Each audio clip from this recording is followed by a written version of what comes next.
The State of Arizona Equity Division, Tucson Unified School District, and the Educational Enrichment Foundation provided the support for this program. This empowerment by formal and informal means, as well as the encouragement to try something new, will enrich the student's experience by exposure to one of the most unique and beautiful ecosystems in the world, the high Sonoran Desert, with its stark and fragile beauty. Away from the urban neighborhoods, a new experience, building the skills of both self-reliance and interdependency. These are the skills of community and provide its greatest strength. Confidence and independence can be taught in the schools if educators themselves will dare to cross boundaries, to look and to venture beyond the walls of the schools. This is the voice of Lynn Helfrich, who brought Proyecto Adelante into being. In order to get the program off and running, I had to write a proposal to seek outside funds. And those funds came from the Educational Enrichment Foundation. Specifically, we needed the monies for transportation costs, for food costs, also for equipment costs, and that minor equipment, I mean mochilas, or the backpacks for the students, the correct kind of shoes. Particularly, my female students had dress shoes, but they didn't have shoes which were strong enough for the hiking environment. So that was a necessity.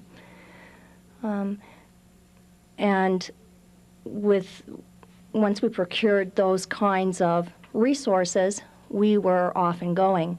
And we then had the total support of the faculty, administrators, and it has only turned back positive results in terms of district support.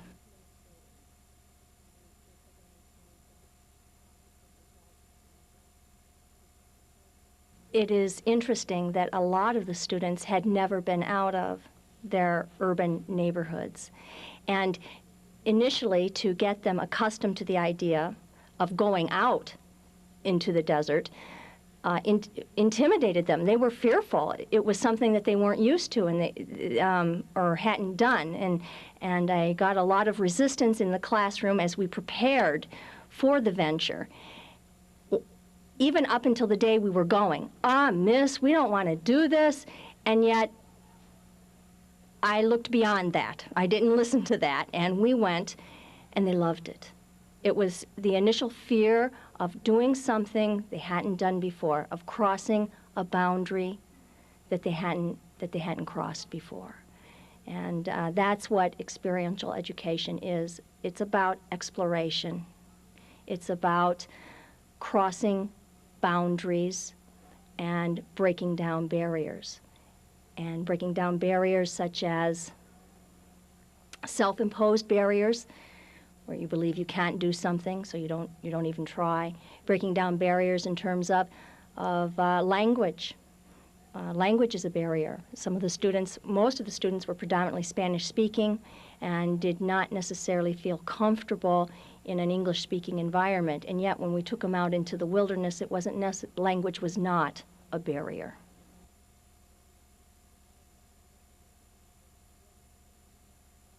I think it's my personal opinion that it's essential for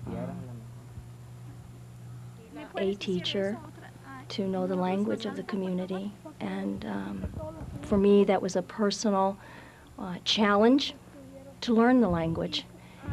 And I know that it helped in communicating with the students in terms of a safety factor, in terms of a trust factor. The students were able to trust me. And also in terms of a risk. Language is a very personal value, or it's very personal. And we're reticent to make a mistake when we speak. And so when the students witnessed me making mistakes and they're correcting my Spanish, it broke down a lot of barriers. And they saw me taking risks every day with language. And we established a trust rapport.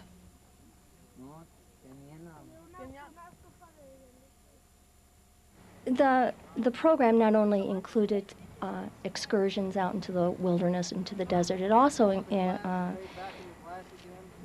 included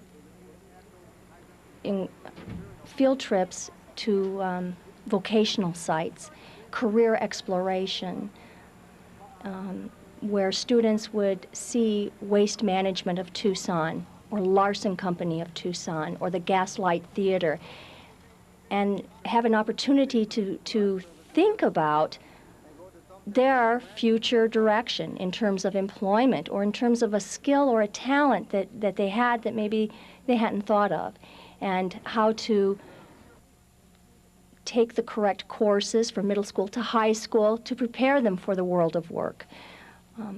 How do we make choices unless we know what's out there? And by having exposure to those other opportunities or of what is out there, then I think the students find a better connectedness between school and work. The dance program was established because there was a wealth of talent in the high school that needed expression, and it was a vehicle for those students' artistic expression. And an outcome of that is they also benefited from the discipline, the hard work of it, the team building that happened in the classroom because of putting together a dance performance for the school and for the community. And the students grew with that, always with the theme of balance between their school life, their personal life, balance between hardships and joy, and how to maintain a centeredness to gracefully get through life's challenges.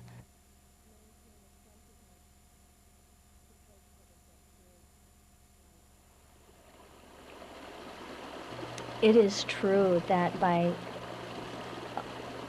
that the arts allow for a nonverbal expression of talents, of thoughts, where language isn't a barrier, and that by not having to produce in verbal constraints or language constraints, that the students did express themselves extraordinarily in terms of choreography, and the choreography reflected their perceptions of what was going on in the community, within the world that they lived in, and also their personal aspirations. Proyecto Adelante formed a partnership with the media production class of Pueblo High School. Media students went on every trip, videotaped every aspect of the program, and returned to show the tapes in the classrooms. Students learned advanced media production techniques, and their finished films will be used to show schools throughout the country how to develop similar programs with their own unique resources.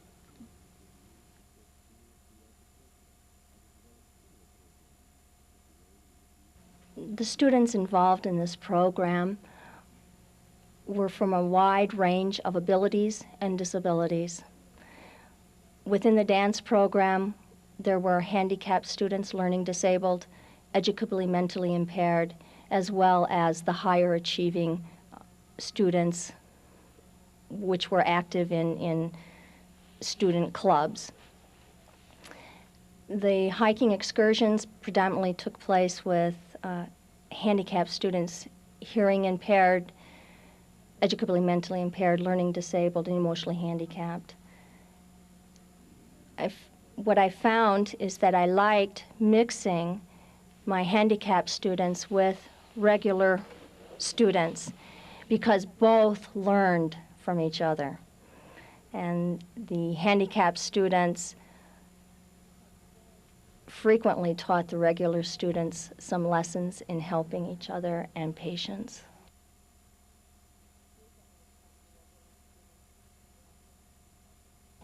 Success is defined by me with the students was their progress. And it was also defined by the students in that same way. They were not comparing themselves with anyone else.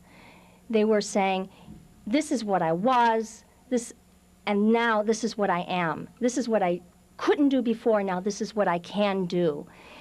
And the program is based on success.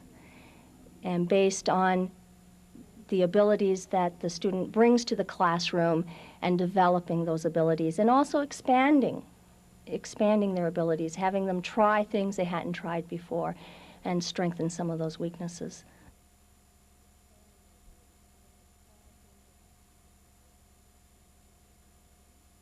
You need to meet 2 new people. You have, the students did help each other, and that was a major component of the program. If a body of people is focused on a project or a goal, that project or goal cannot be achieved as quickly or as well with just one individual. By all the resources being pooled together, that goal can be achieved. And the students learn cooperation in order to achieve the goal. There had to be classroom cooperation before the hike could even occur. Because once we were on the hike, students could not separate. It was imperative that students not go off on one trail or the other. It was imperative that if one student wasn't feeling well and needed to rest, that we would all rest. And that initial bonding had to be established first in the classroom.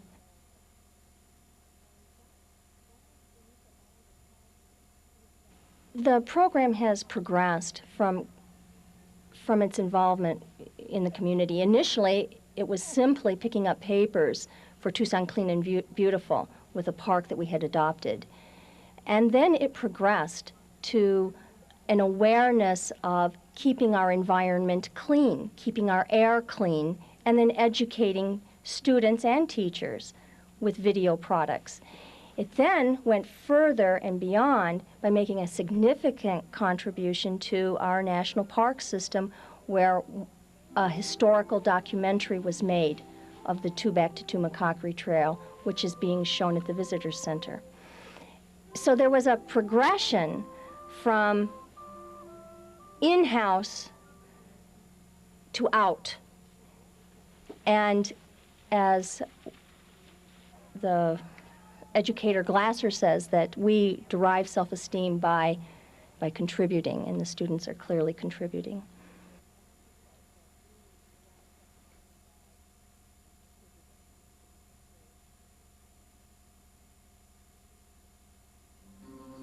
The dance program, by being in the school setting, allowed for the students to have exposure to dance as an art form and exposure to different forms of dance, ballet, modern, jazz, contemporary. And it didn't cost more. They didn't have to pay out money to be able to participate and to be able to express their ideas. And there was clearly a wealth of talent, and it was interesting, but I also got feedback from the regular ed teachers in that in order to perform in the arts, you have to achieve academically, and they were achieving academically as well as performing in the arts. It seemed to motivate them to do well. There is a risk involved in successful living. The reaching forth and daring to express oneself is a need to connect to another person, to become part of a community, to be touched by a word, by an image, an idea, a concept, is to become part of something greater than the self. And in learning these skills of communication, the students come to know themselves.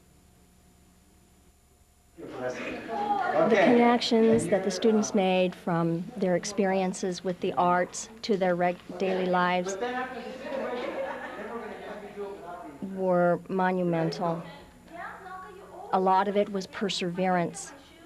A lot of it was discipline. A lot of it was, I can do it. A lot of it was getting through life with grace. Falling down and getting up and trying again. Art was a moment of freedom for dancers, If you're on point, it's a moment of balance, and you're always trying to defy gravity. You're trying to resist the physical forces. And when you're up in the air, it's a moment of freedom. And art was freedom for these students. It was total freedom from the constraints of their environment. It was freedom to be themselves. It was freedom to dream.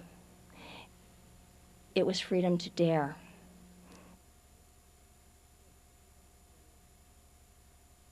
They were really challenged. At one point in the dance program, we were rehearsing and we had a major performance. And the students said, "We're not going to do it, we're not going to do it." And I was nervous. They were afraid. They were afraid to take a risk of performing in front of their peers, of performing in front of the community. It was lack of confidence. And then once they performed, they wanted to perform more often. An effective program does not cast away all that has gone before.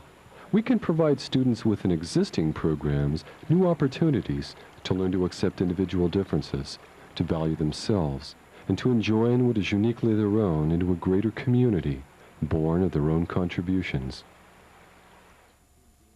It is a successful program. It's an alternative program. It is not a traditional program, and yet it is what is needed in our society. Clearly, it can work in other places.